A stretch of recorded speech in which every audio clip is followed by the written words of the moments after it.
Hello dear student. तो आज हम बीपीएससी से संबंधित कुछ टॉपिक्स और इम्पोर्टेंट रणनीति भी आपके साथ मैं शेयर करने जा रहा हूं।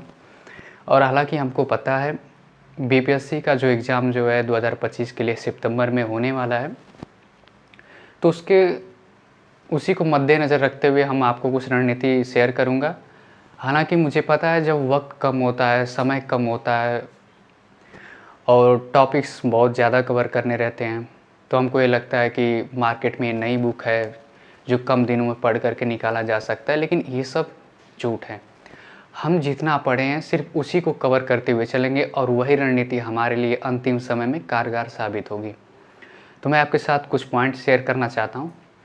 तो जैसा कि हमको पता है कि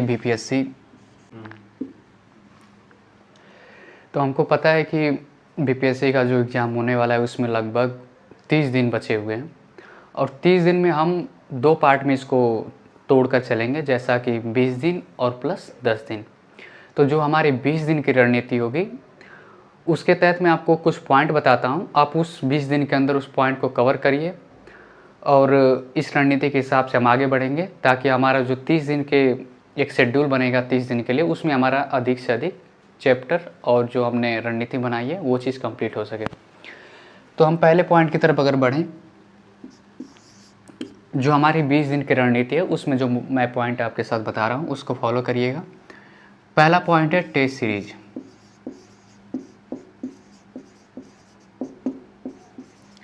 हालांकि अब तो कम समय है, बहुत लोग टेस्ट सीरीज फॉलो कर भी लिए होंगे, बहुत लोग नहीं भी किए होंगे। अगर नहीं भी किए होंगे तभी भी आपके पास 30 दिन है। अगर एक एक टेस्ट भी आप फुल लेंथ का लगाते हैं तो 30 दिन के अंदर आप 30 टेस्ट कंप्लीट करेंगे। और दूसरे पॉइंट की तरह अगर हम बढ़ते हैं तो ये हमारा आता है करंट अफेयर्स।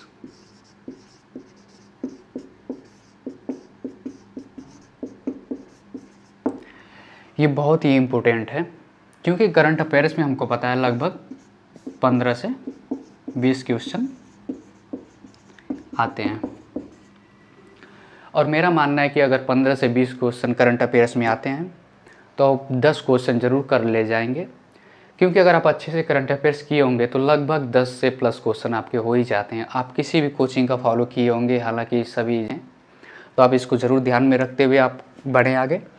और तीसरे पॉइंट की तरफ अगर बढ़ें, ये बहुत बड़ा मुद्दा है मैथ प्लस रीजनिंग का।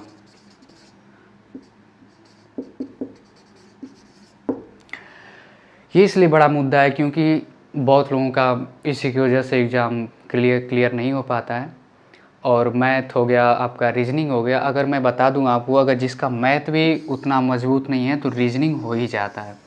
और इतने कम समय के दौरान आप इसको ज़्यादा देखें, रीजनिंग को ज़्यादा फोकस करते हुए चलें, ताकि कम से कम अगर आपका मैथ नहीं हो पा रहा है तो रीजनिंग के जितने भी क्वेश्चन आ रहे हैं वो आपसे ना छूटें। और एक अच्छी रणनीति है कि कम समय में अगर मैथ नहीं हो पा रहा है तो आप रीजनिंग की तरफ आगे बढ़ें। जब रीजनिंग क्वेश्चन आप सारे कर लें तो मैथ पे क्वेश्चन पे आप देख सकते हैं कि मैथ का जो है कि कौन कौन सा आपको क्वेश्चन आ रहा है। और चौथे पॉइंट की तरफ अगर हम बढ़ते हैं तो इसमें हमारा होगा 3-3 दिन का गैप।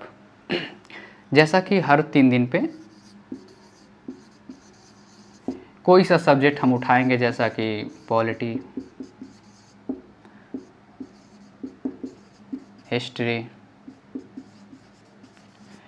वगैरह वगैरह, जो है कि आप जैसे history, polity, economy, science, tech, environment, ये सब्जेक्ट अगर हम उठाएं तो जैसा अगर मेरा रणनीति मैं खुद का बताऊं तो मैं ऐसे करता था। जैसे हमने 3 दिन पे पॉलिटी कंप्लीट किया, आपने जो भी जैसा सोर्स हो आपका, बहुत लोग एम लक्ष्मीकांत हो गया, बहुत लोग अपना कोचिंग का जो नोट्स पढ़े होते हैं उसी को फॉलो करते हैं, कोई भी हो, जैसे एम लक्ष्मीकांत हो गया, आपका नोट्स हो गए, जो भी आपने एक रणनीति बना के शुरू से आज तक जो पढ़ा है चैप्टर में, उसको हर 3 दिन पे हम एक एक सब्जेक्ट उठा के चलेंगे।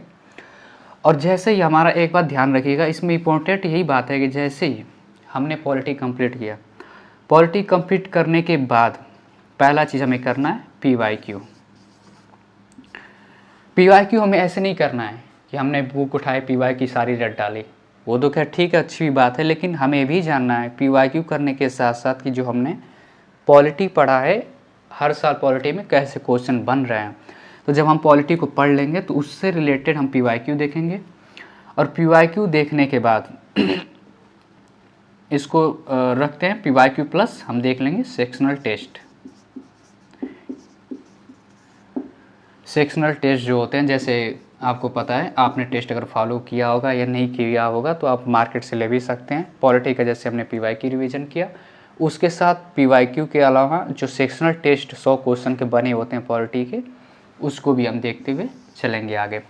और इसी तरह पॉलिटी का किया 3 दिन पे, फिर ज़्यादा नहीं, आपको PYQ अगर 3-4 घंटे का वक्त लगाएं तो PYQ प्लस सेक्शनल टेस्ट दोनों हो ही जाते हैं। हिस्ट्री का कर लेंगे, ऐसे ही इकोनॉमिक्स, साइंस, टेक, एनवायरनमेंट, बाकी चैप्टर को फॉलो करते हुए चलेंगे।